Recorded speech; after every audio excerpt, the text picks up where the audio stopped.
Hello, I'm Nancy Mitchell with the Etiquette Advocate, and we are talking about dining etiquette. We're going to talk now about the placement and the use of utensils. Utensils are set in the order that they will be used according to the courses that are on the menu, going from the outside in toward your main service plate. Spoons and knives are on the right, forks are on the left.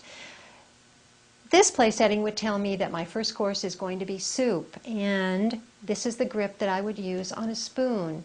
A spoon is held like a pencil.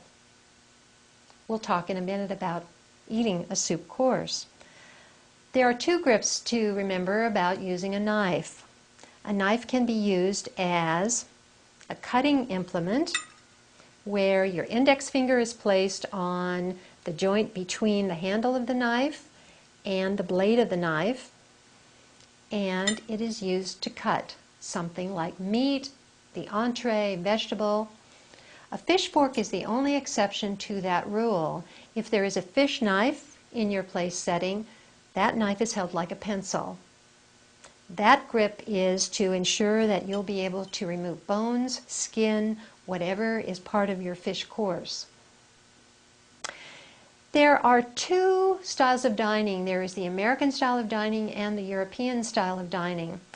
The United States is probably the only culture in the world where we switch our fork and knife after we've made a cut and we're trying to eat the food that we've cut. To demonstrate, in the United States, we will hold our knife and fork in this fashion, pivot our wrists, make the cut, place our knife to the top of our plate, switch the fork to our right hand if we're right-handed, and take the bite that we've just cut. And we do this switching back and forth many, many times throughout a meal. European dining means that you are using the same grip for the utensils. You've made the one cut at a time, but you leave the knife in your right hand, you pivot your left hand, the food comes to your mouth, your wrists are resting on the edge of the table. You do not need to put your knife and fork down between bites. The only time you do put them down is when you are going to take a drink of a beverage or you're going to have a bite of your bread. Let's talk for a minute about something called the Silent Service Code. If you are dining American fashion or European fashion, there are messages that you can send to the wait staff that let them know where you are in the progress of your meal. If I'm dining American fashion, I am going to be cutting one bite at a time.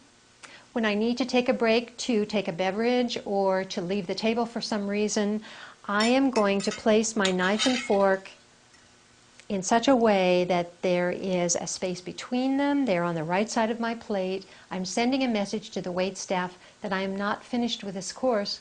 Please don't clear it away. If I'm dining American fashion and I am completely finished, I'm going to line my knife and my fork up on my plate in what's called the 10-20 position. If you envision your plate as the face of a clock, the tines of the fork and the point of the knife are going to be pointing to 10 o'clock on the face of the clock. The handles are pointing to 20 past the hour on the clock. They're parallel, they're close together, they're sending this message to the wait staff, I'm completely finished with this course, you may clear it. Now let's talk briefly about the European style of dining. Again, the grip on the silverware is the same. But the difference is I am not going to be putting my knife down and switching my fork back to my right hand between each and every bite. I'm going to be making that cut. I'm going to be pivoting my left hand to bring that bite to my mouth.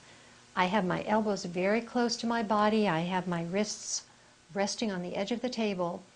And I continue in this fashion until I need to take a sip of a beverage or I'll leave the table for some reason.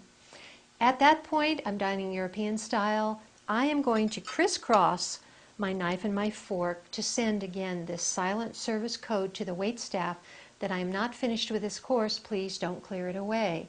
When I am completely finished after having dined in the European fashion, again I will use this 10-20 position on the clock, if you will, and I will lay my knife and my fork parallel in that position with the tines of the fork down. This indicates that I've been dining in the continental fashion. We'll next talk about glassware. To watch the other segments in this video series or for how-to videos on almost any other topic, visit monkeyseed.com.